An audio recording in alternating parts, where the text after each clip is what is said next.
Okay, thank you very much. In the interest of continuing to stick to time, we're going to move straight on with our next speaker, who is Katharina Schindhelm from the Bavarian State Research Centre for Agriculture in Germany. Thank you.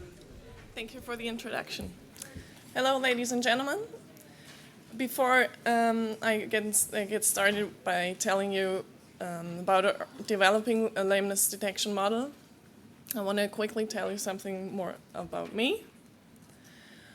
I am working at this Bavarian State Research Center, but I'm also getting my hands dirty while working on farms in our practice, which is specialized on hoof health and lameness and all its challenges.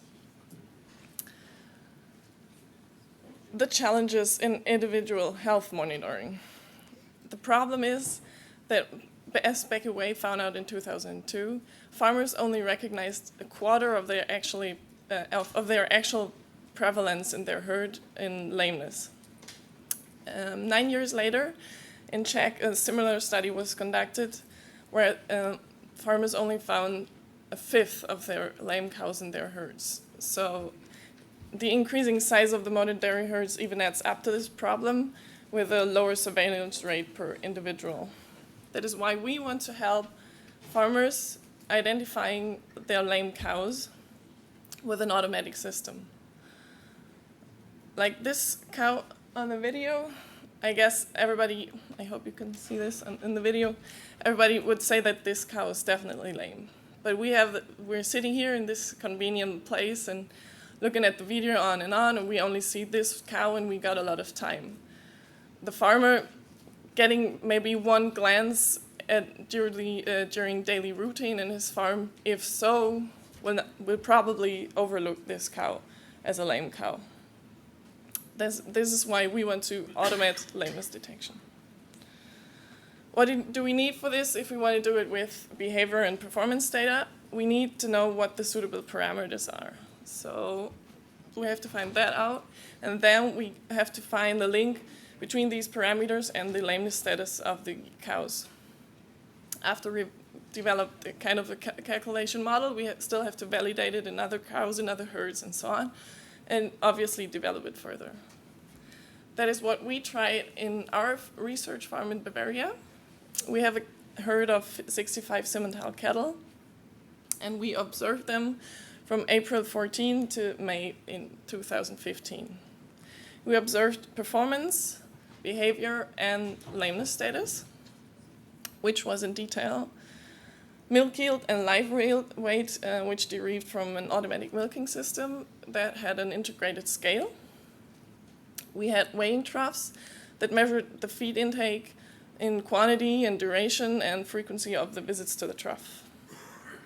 Behavior data was measured with pedometers that gave us information about the lying and the standing time, an activity index, and also about the number of lying bouts per day. That added up finally to 23 parameters that we measured during this 1 year. Parallelly, we measured lameness status in every cow. How did we do this? We had those 3 regular hoof trimmings of the whole herd at the beginning, at the end, and in the middle of the trial. And we documented all findings that we found at this hoof trimming. Also, we did first fortnightly and then weekly locomotion scoring, because we found this to be very important. This is why we rose the frequency. We used a locomotion score from 1 being a non-lame cow to 5 being a cow that is totally reluctant to bear weight on 1 limb or more limbs. Every cow with a locomotion score higher than 3 was treated and checked weekly till she completely recovered. After we had collected all the data, we calculated daily averages of every parameter to get one data set per cow and per day, which would look like this, for example. For this cow, we have 1 line per day telling us her milk yield, her average length of the milking interval, and so on and so on. After data editing, we still had 1,564 locomotion score days of 89 cows, which included 42 lameness cases. To find links between the lameness status and the parameter values, you can either compare the cows inter-individually. That means you compare the data of a lame cow with the data of a non-lame cow at this day. Or you can compare them intra-individually, which means you compare the values of the parameters at the day when the cow was lame with the values of a day when she was not lame in the past. You should always include effects like days in milk, farm and herd, and so on and so on. I'll show you a little bit of what we did in inter-individual comparison. This is an example of one of the parameters, which is feeding duration. You can actually see there's an obvious tendency in a reduction of feeding duration with a rising locomotion score. But it's not easy, or rather impossible, to find a certain threshold to say, okay, over this threshold, this cow was not lame, and if she fed shorter than this time, she was definitely lame. In the analysis, we used a ROC-curve analysis, separating the group lame and not lame. For those of you who haven't heard of the ROC-curve analysis, I'll just try to quickly explain the most important words. The ROC-curve analysis comprises of sensitivity and specificity. Sensitivity measures the proportion of the positives that are actually identified as positives, and the specificity measures the proportion of the negatives that are actually identified as negatives. Then that results in this curve with different thresholds where you get more a higher sensitivity or a higher specificity.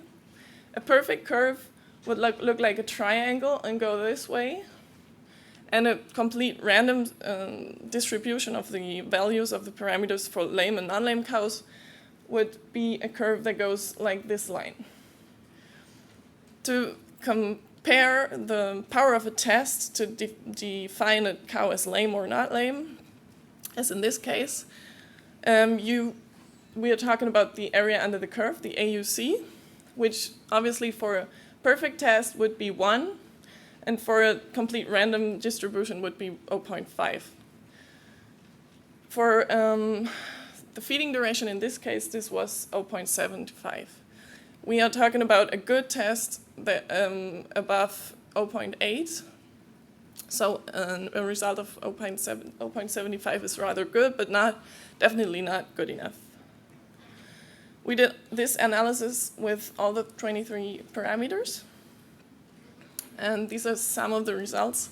We found that performance parameters had a range of 0.5 to 0.6. So none of them was actually suitable to predict lameness or detect lameness.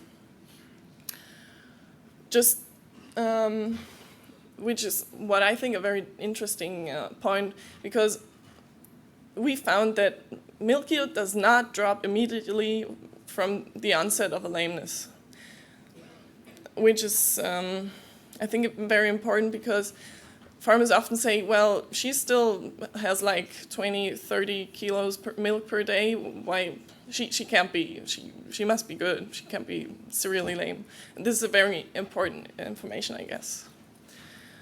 The best parameters were behavioral parameters that related to lying and feeding behavior.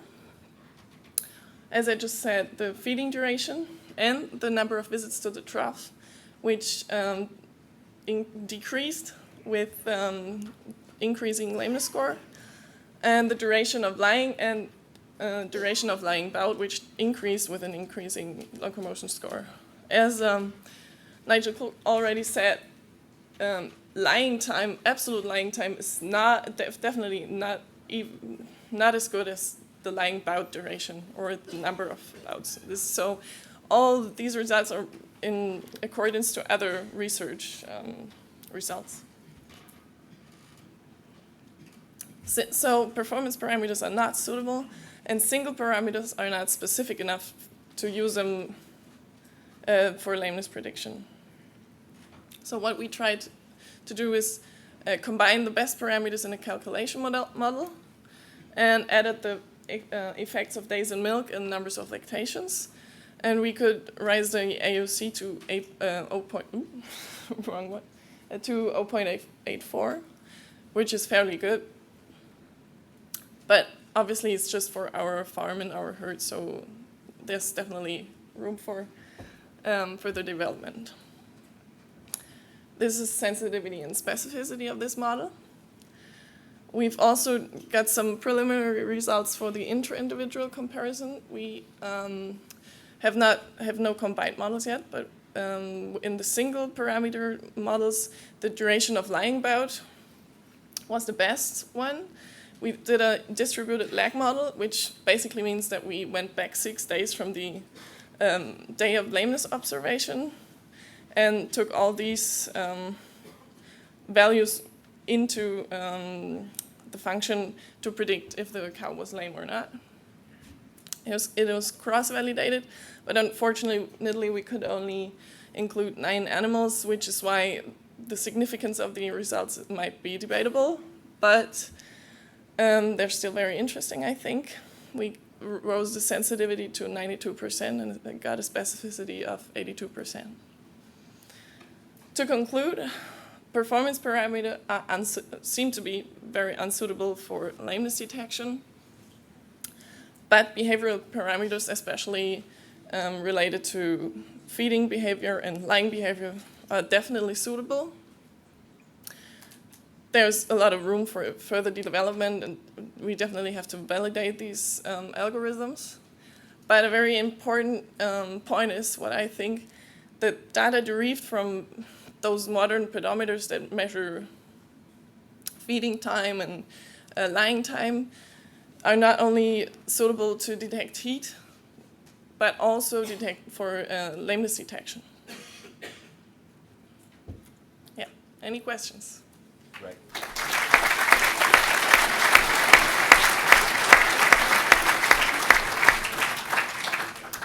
Great, thank you very much, Katharina. We've got time for a question or two, if anybody.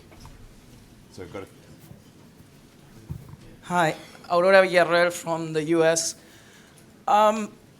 Did you look at activity per se? With our Yes. pedometers, we find that when the cow is lame on the leg that is wearing the pedometer, we have a really high increase in activity. Okay. And when she's lame on the other leg, there's a decrease. So I'm using that along with the duration of the lying bouts. That is that's a very interesting suggestion. I'll have to look at this. Yeah, I actually have the data of which leg it was, so I should look into this. Thank you. Any more questions?